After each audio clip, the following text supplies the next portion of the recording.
music is the best way for me to put all the feelings in and just yeah, sing your heart out.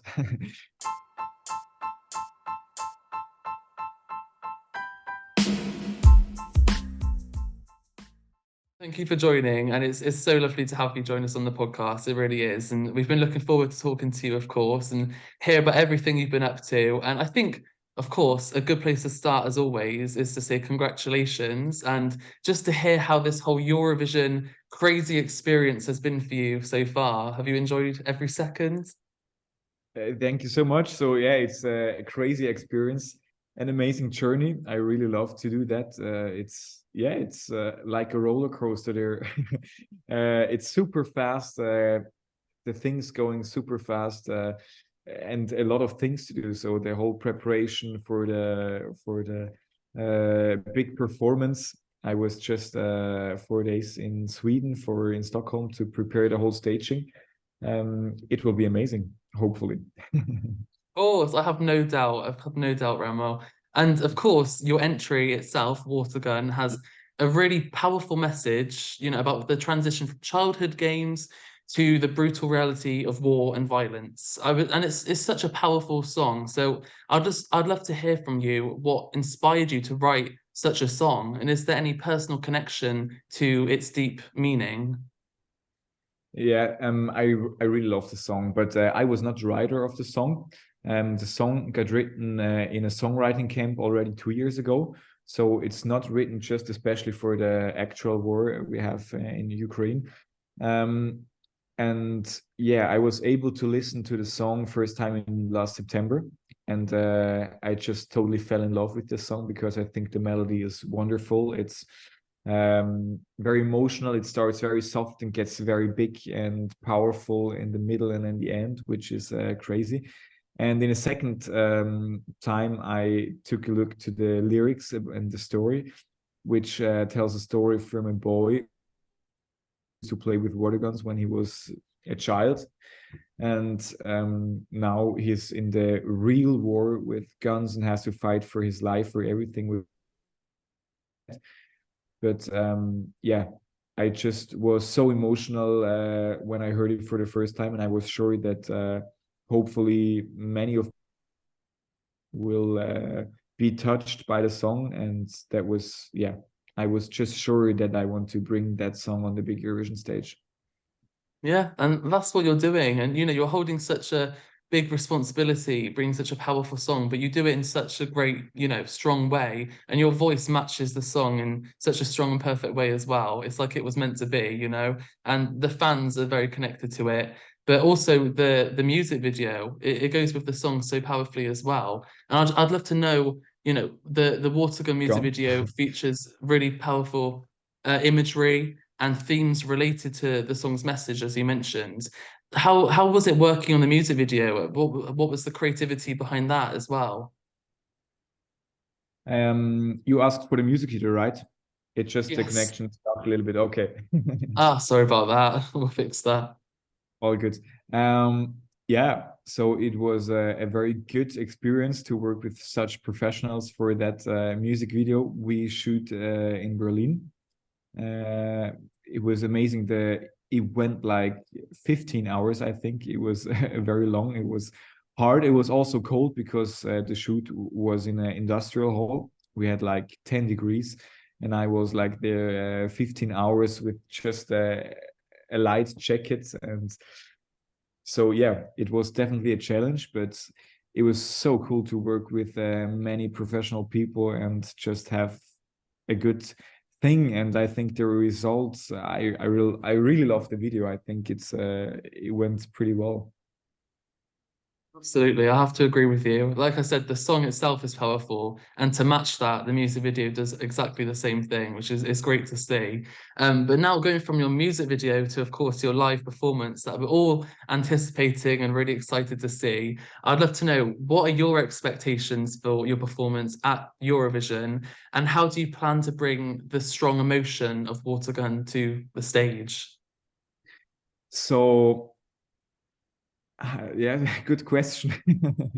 um, I think as you said, there are a lot of feelings and a lot of emotions inside of the song. And my wish was from the very beginning to not be alone on stage. So to have someone, and maybe more than someone on stage, which is bringing the emotions with movements, show them with movements.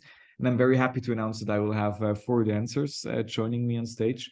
And yeah, I just practiced with them a few days ago, and it will be amazing. Or I really love the performance already, and I hope that everyone can connect with it.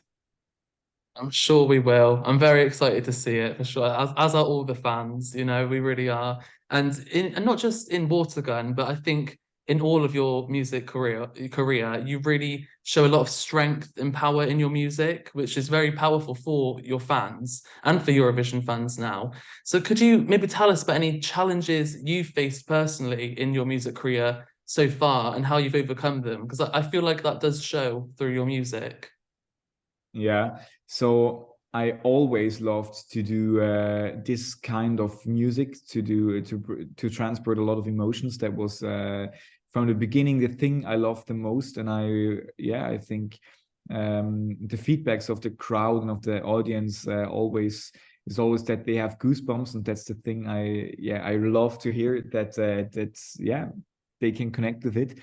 And I think, in life there are always things which makes you maybe which are sad things everyone has to go through, and which makes you even kind of stronger. And music is the best way for me to put all the feelings in, and sing your heart out. Also in The Voice, I was in The Voice. I won The Voice in Switzerland 3 years ago, and then COVID came, so I had a big hype, and the hype totally fell down because I was not able to perform on any shows or doing anything. I just had to wait at home, and that was it was a hard thing for a career, because you do a casting show like this for one time, and then you win, but at the same time you fail. So it was hard in the beginning. I can laugh about it now, but it was not the best time to do a show like this. So I see Eurovision also for a second chance, and I never stopped, and I always kept on singing, and just sing wherever you can. And I'm very thankful that I can be a part of Eurovision this year. I mean, wow, what a story and what an amazing comeback to say, oh, my comeback is Eurovision. I mean, that's a massive achievement. That really is. So take me through a bit of that journey you just touched on then. It's really interesting. So of course, you reached, the maximum success. You just won The Voice. That's huge. But then to be hit down with COVID and to take that away must have been really difficult. But that's all come around with Eurovision. Has that journey been quite immense for you in your music career? Yeah, it's just incredible. It's like very unreal for real to be a part of it.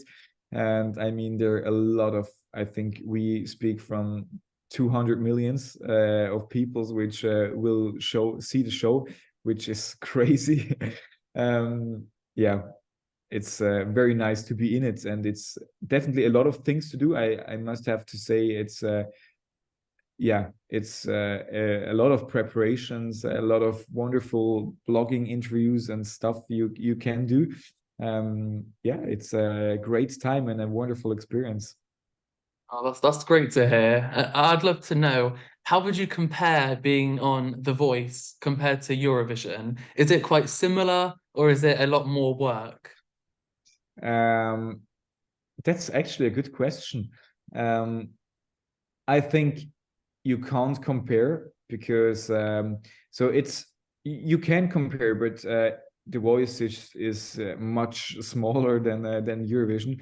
In The Voice, I think it's also a good exercise for Eurovision, because you do everything, but in a much smaller way. So to learn, it's perfect, because you can do some experience with working with cameras, being on a professional TV show, and that's very nice to do. But also in The Voice, you have different artists from Switzerland, and their families are supporting them. And here you're the one from your country. You know, you present not just your region or just your friends. You present the whole country, which is also a lot of pressure. It's I'm very thankful and very glad to have this wonderful opportunity to represent my country. But for sure, I also want to make them proud. So I want to see a proud Switzerland when I come back from Liverpool. So no pressure, but I want to go.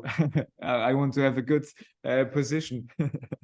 Of course. I mean, you say that, but you're making Switzerland proud already. I mean, with such a great song, and after, like you said, everyone in Switzerland knows you so well from The Voice, and now to go into Eurovision, it's lovely to be able to support you as a singer and see your progression. And like you said, it's like The Voice was preparing you for Eurovision, so now is the big moment. But looking at your whole musical career, I think it's safe to say that you represent a lot of your Swiss heritage in your music, which is so lovely to see. Would you say that is something that's very important to you as an artist?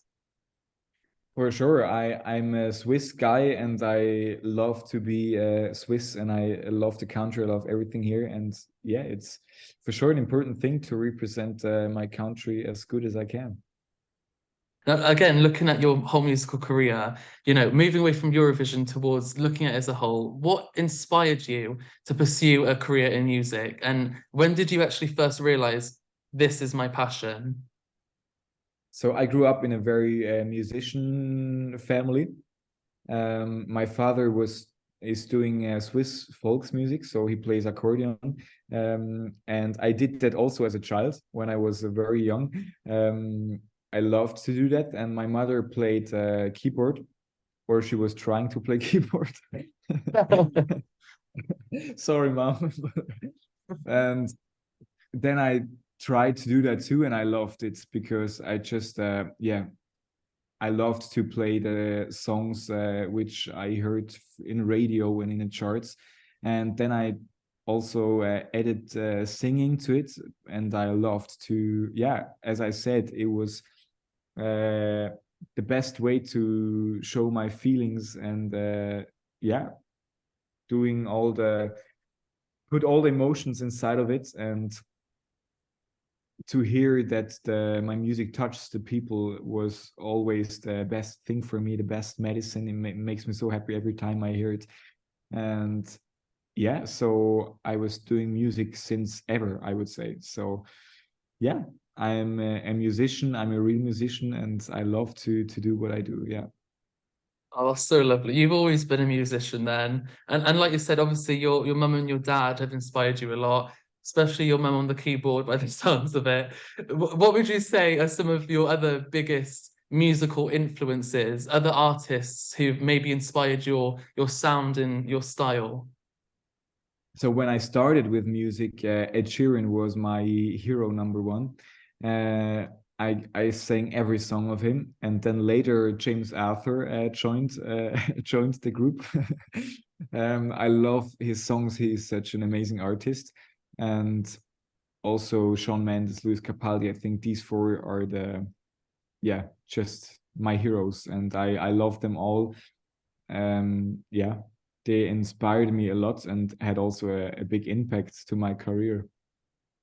Amazing. Well, it might feel strange to you, but of course, you are somebody's Shawn Mendes, Ed Sheeran. You have fans who look up to you now, and you've achieved so much. So, what would you advise younger fans who are looking up to you and maybe want to be the new Remo and want to be in your position? What advice would you give them after what you've learned? So yeah, keep on doing everything for your dreams. Not yeah, do everything to make the dream come reality. And yeah, everyone started from singing at home. No one just wake up in the morning and had someone in front of the door which says, "Hey, I'm a manager. I can make you doing a big career." Everyone started yeah, very low. And if you uh, always doing it and never stop, I mean, yeah. That's great advice. And I'm sure that's really important to so many of your fans and people out there who are inspired by your music, which are many. And of course, Remo, I'd love to know, you're 21 years old. You've already won The Voice, as we mentioned. You're representing your nation at Eurovision. It's such a massive achievement. But what's next in your career? What's the next goal that you hope to achieve in the coming years? I'm totally focused 150% on Eurovision now until it's over, and then have a little rest after a stressful time. But I'm so ready to do whatever what comes, and I will work. I'm already working now. And besides the whole preparation, I'm already working on new music to bring out and release some more songs after Eurovision. And yeah, let's see where the journey will go next.